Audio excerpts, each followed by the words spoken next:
Bueno, muy bien, bienvenidos. Espero que estén todos bien y bueno, que estemos tratando de afrontar estos tiempos difíciles de la mejor manera posible.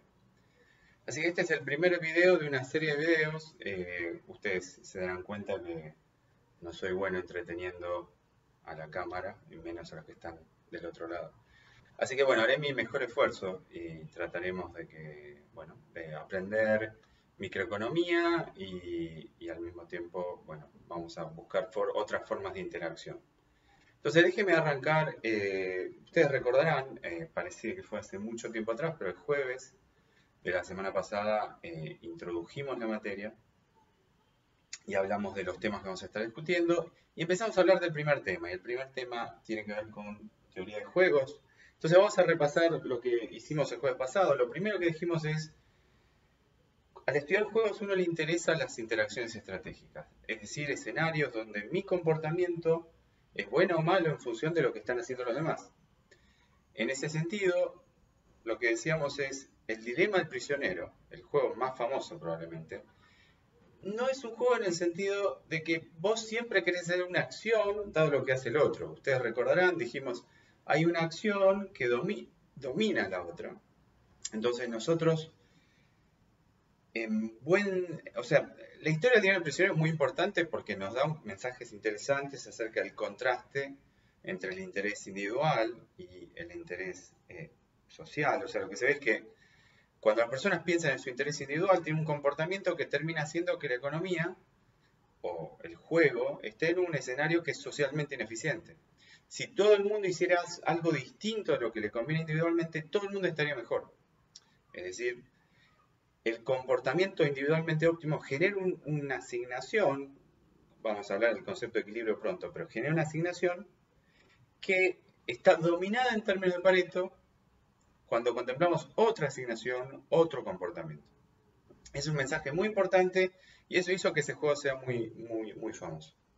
Entonces, en ese sentido decíamos que era un juego, pero vale la pena pensar dos cosas. Uno, quizás eso es una historia que tiene un mensaje muy fuerte acerca de políticas públicas. Entonces, es un motivo por el cual el dilema del prisionero se vuelve un juego muy famoso, más allá de que la interacción estratégica no es muy interesante. Y la otra forma de leerlo es decir, bueno, en realidad el dilema del prisionero es importante, porque la gente no razona en términos de computar individualmente su pago, piensa en el pago de los demás. Es decir, la gente tiene lo que a veces se llama preferencias sociales. Le interesa el bienestar de los demás o le interesa si los demás están cumpliendo con ciertas normas de comportamiento. Y eso hace que el juego sea interesante si pensamos que el ser humano es más complejo de lo que uno representa en un juego sencillo. Eso escapa los objetivos de este curso, sin embargo los invito a seguir pensando y a explorar la literatura sobre preferencias sociales. Bien, volvamos a la línea de lo que queremos armar. Entonces, en este breve video vamos a introducir algunos conceptos o vamos a repasar lo que íbamos a charlar el jueves pasado. Y el concepto es que es un juego. Nosotros en principio vamos a pensar que el juego está compuesto por tres elementos. Luego vamos a pensar en juegos más complejos. Entonces, el juego tiene jugadores, estrategias, pagos. Eso lo vimos cuando hablamos del dilema del prisionero el jueves pasado. Y ahora vamos a dar de vuelta con otro ejemplo. Entonces, acá tenemos un juego de coordinación. Este juego de coordinación recibió un nombre, se volvió famoso, llamado como la batalla de los sexos. Ustedes encontrarán referencias. Eh, Tiene una estructura muy importante, que tiene ciertos elementos, cierta estructura que lo hace particularmente interesante para el análisis. Por supuesto, un elemento clave es que es simple. Entonces, este es un juego muy simple donde hay un jugador 1, que es el jugador fila, que elige A o B, la fila A o la fila B, y un jugador 2 que elige la columna A o B. Entonces la estrategia para el jugador 1 es la fila, la estrategia para el jugador 2 es la columna. Esto ya lo veníamos viendo el jueves. Y acá tenemos los pagos, interesante. Si el jugador 1 elige B y el jugador 2 elige A, o si el jugador 2 elige B y el jugador 1 elige A, los pagos son 0. Eso quiere decir, este es un juego donde los intereses están alineados en alguna medida. En otras palabras, si estamos en la diagonal principal, es decir, si los dos jugadores eligen A o los dos jugadores eligen B, los pagos son positivos para los dos. Entonces ahí se ve que los intereses están alineados. Puede ser visto como un juego de negociación. O sea, acá lo tenemos como un juego de coordinación, es un juego de negociación. En toda negociación, o en las negociaciones interesantes, tenemos dos elementos presentes. Uno, que es el que estamos destacando, que los intereses están alineados, que hay ganancias en el intercambio, uno podría decir. Dos, es que los intereses no están perfectamente alineados, es decir, el acuerdo que nos conviene puede variar. En el caso del jugador 1, probablemente el acuerdo que le conviene es elijamos A. En el caso del jugador 2, el acuerdo que le conviene es elijamos B. Entonces, están de acuerdo con respecto a que necesitan coordinar su comportamiento, pero sin embargo hay un conflicto de intereses cuando se trata de ver cuál es el acuerdo que más les interesa. Entonces este sí es un juego interesante en el sentido del análisis estratégico, en contraste con el dilema del prisionero en una versión estándar, donde no pensamos que los individuos tienen preferencias sociales. Acá tenemos individuos que necesitan pensar, es decir, el comportamiento óptimo de uno es función de lo que uno conjetura que dos está haciendo. Perdón, estamos a la distancia, así que puedo toser con tranquilidad. El jugador 1 podría conjeturar que 2 elige A. Y si uno conjetura que 2 elige a 1 le conviene elegir A. Pero si uno conjetura que 2 está eligiendo la columna B, a 1 le conviene elegir B. Entonces ahí ya tenemos un juego donde el razonamiento estratégico te lleva a distintas decisiones óptimas como función del comportamiento del jugador 2. De la conjetura acerca del comportamiento de 2. Entonces vamos a estar hablando bastante del concepto de conjetura. Déjeme anticipar un poco la historia. Cuando estamos en equilibrio, las conjeturas son adecuadas. Lo que vos crees que el otro hace es lo que efectivamente haría en el equilibrio. Pero acá no estamos hablando de equilibrio. Acá estamos razonando estratégicamente fuera del equilibrio. Y fíjense que el razonamiento lo podemos resumir en términos de estas dos afirmaciones que recorríamos. Y esto, en teoría del juego, muchas veces lo destacamos de la siguiente manera. En esta representación muy simple de un juego, podemos subrayar el pago del jugador 1 en la celda AA para indicar que el jugador 1 elige óptimamente la acción A, la estrategia A, si cree que 2 elige A. Y similarmente, podríamos subrayar este pago para indicar, y acá ya estoy usando jerga de teoría de juegos, que la mejor respuesta al jugador 1 cuando 2 elige B es elegir B. Entonces, esta es una forma de empezar a resolver el juego, preguntándonos qué es lo mejor que puede hacer uno para distintas conjeturas de qué es lo que hace su rival. Esta idea la podemos extender en el caso en el cual los jugadores tienen muchas estrategias, el jugador 1 y el jugador 2 tienen muchas estrategias. También lo podemos extender al caso en el que hay muchos jugadores. Entonces, la idea de mejor respuesta, entonces déjenme tratar de fijar ese concepto escribiéndolo. La idea de una mejor respuesta en un juego tiene que ver con identificar conductas óptimas en distintos escenarios. Y estos escenarios involucran el comportamiento de los otros jugadores. Entonces, este es un concepto importante, vamos a volver sobre este concepto muchas veces.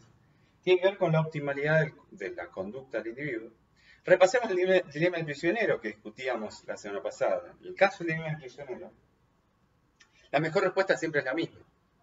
Entonces, esa es otra forma de decir, este es un juego que no tiene un elemento de razonamiento estratégico muy interesante y por lo tanto la mejor respuesta tiene un comportamiento que no es muy interesante, es siempre hacer lo mismo. Acá no, acá la mejor respuesta es elijamos A si mi rival elige A, elijamos B si mi rival elige B, y si ustedes hacen análisis para el otro jugador van a ver lo mismo, van a ver que la conducta óptima del jugador 2, la mejor respuesta del jugador 2 es A cuando su rival elige A, es B cuando su rival elige B. Entonces, esta es una forma de avanzar en análisis de juegos, es considerar mejores respuestas.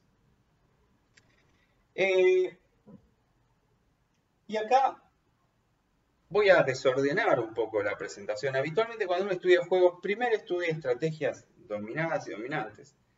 Informalmente ya lo hicimos. Cuando hablamos del dilema del prisionero dijimos, hay una estrategia dominante y una dominada. Es decir, hay una estrategia que siempre es mejor. De hecho, vamos a hablar sobre eso en un videito de unos minutos, que vendrá pronto. Para un jugador siempre es mejor elegir una estrategia sobre la otra en forma estricta, independientemente de lo que haga el rival. Entonces, esa idea vamos a hablar sobre estrategias dominadas, dominantes. En este momento no vamos a hacer eso y vamos a ver si quieren un salto en el tratamiento habitual de teoría de juegos. Y vamos a ver que estas casillas tienen algo especial. Las casillas que están en la diagonal principal de esta matriz son casillas que tienen los dos números subrayados. Esto quiere decir que hay una compatibilidad entre la conducta óptima de 2 cuando 1 elige A y la conducta óptima de 1 cuando 2 elige A. En otra forma de pensar, es que estamos en un punto de estabilidad, un punto donde no hay fuerzas que te correrían. O sea, pensémoslo en términos de conjeturas. Si la conjetura de 1 y de 2 es que van a elegir A, no hay ningún motivo para desviarse. No hay fuerzas que te corran. La mejor respuesta coinciden. Entonces, vamos a hablar sobre el concepto de equilibrio de Nash, pero en esta breve introducción, cuando presentamos este juego de coordinación, ya pudimos introducir la idea del equilibrio de Nash, casi por casualidad, simplemente subrayando números. Entonces, les comento el plan en los próximos minutos, en los próximos videos breves. Vamos a analizar los conceptos de estrategias dominadas, dominantes. Vamos a ver que eso nos ayuda a resolver juegos. Y luego vamos a hablar del concepto de equilibrio de Nash, sus distintas interpretaciones, y va a ser muy importante familiarizarnos con ese concepto, porque en distintas formas va a reemerger a lo largo del cuatrimestre. La idea de compatibilidad en los comportamientos. Entonces, yo un poco les conté, a medida que avancemos el cuatrimestre, en el cuatrimestre vamos a hablar no solo de equilibrio de Nash, sino vamos a hablar de otros conceptos de equilibrio. El equilibrio perfecto en subjuegos, vamos a estar hablando de equilibrios bayesianos, equilibrios bayesianos perfectos. Entonces vamos a introducir otros conceptos. Pero la idea esencial la tenemos que discutir muy en detalle, vamos a pensarla de distintas formas, y sobre esto vamos a volver. Entonces, este es nuestro primer videito. Yo estoy haciendo mis primeras armas armando videos, y ustedes lo divierten. Y bueno, esperemos que los próximos videos vayan mejorando y vamos a seguir en contacto a través de distintos canales. Este es uno de ellos. Muy bien, seguimos en contacto.